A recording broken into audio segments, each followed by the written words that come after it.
തിരക്കേറിയ ജീവിതത്തിനിടയിൽ നിന്ന് ഞാൻ സമാധാനം തേടുകയാണ്. അതെ, a moment to nourish my soul. ആരോഗ്യത്തിനൊപ്പം സൗന്ദര്യവും.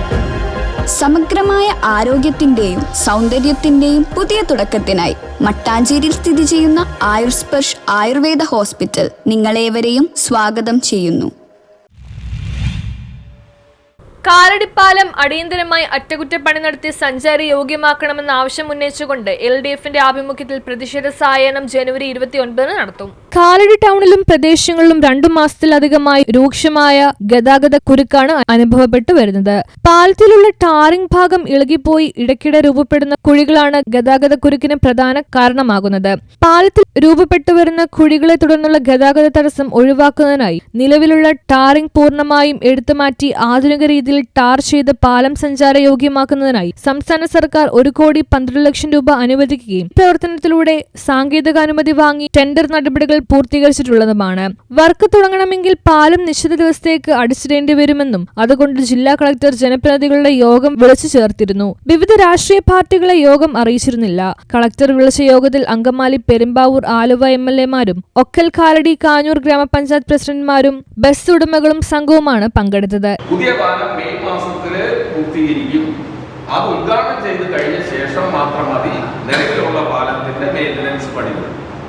ഇതിനു മുമ്പ് പാലം അടച്ചിട്ട് 20 ദിവസക്കാലം പാലം അടച്ചിട്ട് അന്ന് കോടനാട് ഭാഗമില്ല, വല്ലങ്കടവ് ഭാഗമില്ല. എന്നിട്ടും പാലം അടച്ചിട്ട് പണി നടത്തിയത് പത്രക്കാരായ സുഹൃത്തുക്കൾക്ക് എല്ലാം അറിയാം. അന്നും ഈ വാഹനങ്ങള് പല വഴിക്ക് തിരിച്ചിട്ടിട്ടാണ് അന്ന് പാലം അടച്ച് പണി പൂർത്തീകരിച്ചത്. ഇപ്പോ പെരുമ്പാവൂർക്കും ആലുവയ്ക്കും പോകുന്നതിന് 2 മാർഗമുണ്ട്. ഒന്ന്, നമ്മുടെ മലയാറ്റൂർ കോടനാട് പാലം വഴി തിരിച്ചുവിടാം. 2, കാഞ്ഞൂർ വല്ലക്കടവ് വഴി വണ്ടി. MLA-മാരും മറ്റു ജനപ്രതിനിധികളും ഇപ്പോൾ പഴയ പാലം മെയിൻ്റനൻസ് നടത്തേണ്ടതില്ലെന്നും പുതിയ പാലം പണികൾ പൂർത്തീകരിച്ച് ഗതാഗതത്തിനായി തുറന്നു കൊടുത്ത ശേഷം പഴയ പാലം മെയിൻ്റനൻസ് നടത്തിയാൽ മതിയെന്ന് എന്ന സമീപനമാണ് സ്വീകരിച്ചത്. ബസ് ഉടമ സംഘം പാലം നിശ്ചിത ദിവസത്തേക്ക് അടച്ചിട്ടാൽ പോലും മെയിൻ്റനൻസ് പണികൾ നടത്തണമെന്ന് ആവശ്യപ്പെട്ടു. ഗതാഗതത്തിനായി പാലത്തിനക്കരെയും ഇക്കരെയും ബസ് സർവീസുകൾ നടത്തിക്കൊള്ളാമെന്നും സമ്മതിച്ചു. കളക്ടറുടെ യോഗത്തിൽ വെച്ച് ജനപ്രതിനിധികൾ ആവശ്യപ്പെട്ട പ്രകാരം പിറ്റേ ദിവസം PWD ഉദ്യോഗസ്ഥരും ജനപ്രതിനിധികളും കളക്ടർ സ്ഥല സന്ദർശനം നടത്തി മെയ് 31-ാം തീയതി പാലം പണി പൂർത്തീകരിച്ച് ഗതാഗതത്തിനായി തുറന്നു കൊടുക്കാൻ കഴിയുമെന്നും അതിനുശേഷം മതി പഴയ പാലം അറ്റകുറ്റപ്പണികൾ നടത്താനെന്നും തീരുമാനിച്ചു.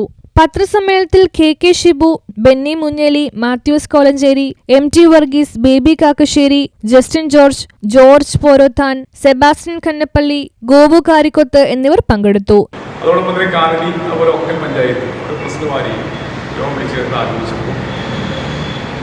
10-25 ദിവസം അത് അടച്ചിട്ടുണ്ട് ഒരു പാലം.